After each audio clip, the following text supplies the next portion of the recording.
کہ اگر کوئی یہ تصور رکھتا ہے کہ اپنی زندگی میں رحمت کے فرشتوں کو آنے کا موقع دیں، اس کی زندگی میں رحمت کے فرشتے آئیں، تو یہ اعمال سے اپنے آپ کو بچانا ہوگا۔ اس کے علاوہ یہ کنڈے چھٹی بٹی چہلم سب بیکار باتیں ہیں، کچھ نہیں ہے، انسانوں کے بنائے ہوئے اصول ہے، اللہ کے نہیں۔ چوتھا عمل، راوی حضرت عبداللہ بن عمر رضی اللہ تعالیٰ عنہ، ترمذی کی بڑی مشہور روایت ہے۔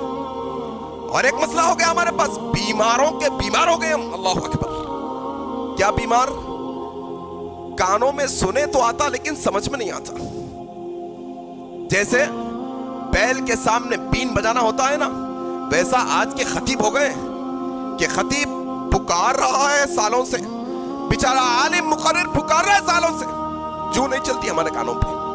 اس بات کا احساس نہیں ہوتا کہ یہ بات سنائی گئی، عمل کرنا ہے ہمیں، احساس ختم ہو گئے ہمارے پاس، رسمی طور پر سننے والے ہو گئے۔ آؤ چوتھا عمل، راوی کون؟ عبداللہ بن عمر رضی اللہ تعالیٰ عنہ، ترمذی کی صحیح روایت، بڑی مشہور روایت۔ اللہ کے نبی صلی اللہ علیہ وسلم نے فرمایا، جب بندہ اپنی زبان سے جھوٹ نکالتا ہے تو یہ جھوٹ کی بدبو کی وجہ سے رحمت کے فرشتے اس سے 1 میل دور چلے جاتے ہیں۔ اللہ اکبر۔ ایک جھوٹ بولا 1 میل چلا گیا، ایک اور جھوٹ بولا 1 اور میل دور چلا گیا، ایک اور جھوٹ بولا 1 اور میل۔ انسان صبح سے شام تک کتنی جھوٹی باتیں کرتا ہے، اس کو خود اندازہ نہیں، انسان کو اندازہ نہیں اس بات کا کہ کون سا جملہ اپنی زبان سے نکال رہا ہے، کیا جھوٹ ہے یا سچ ہے۔ اللہ اکبر۔ میرے بھائی، یہ جھوٹ کوئی معمولی گناہ نہیں۔ اللہ کے نبی سے سوال کیا گیا، کیا ایک مومن جھوٹ بول سکتا ہے؟ کہا نہیں، ایک کامل مومن جھوٹا نہیں ہو سکتا کبھی بھی۔ اللہ اکبر۔ کیا جھوٹ؟ آج تو ختم پہ جھوٹ، یہ ٹیلی فون آ کے تو اور موقع فراہم کر دیا جھوٹ کے ہمارے لیے۔ کہاں بیٹھے ہیں کہاں بتاتے ہیں، کہاں رہتے ہیں کہاں پر ہوں بتاتے ہیں، بازک ہوتے ہیں دور بتاتے ہیں، بڑا جو ہے نا ڈنکے کی چوٹ پر جھوٹ بولتے ہیں۔ کیا ہے جھوٹ؟ یہ اللہ کے نبی کی حدیث کا مفہوم کیا؟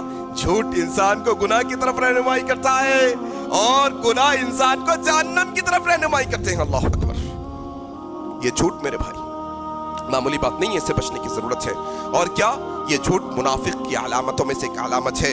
اور کیا اللہ کے نبی کی صحیح حدیث ہے، اللہ کے نبی نے کہا، جھوٹ بولنے کی وجہ سے انسان کی روزی میں کمی کر دی جاتی ہے۔ اللہ اکبر۔ کمی کر دی جاتی ہے جھوٹ کی وجہ سے۔ یہ جھوٹ کی افلاسی اور نحوست ہے۔ کیا گھر پورا جھوٹ سے لت پت بھرا ہوا ہے؟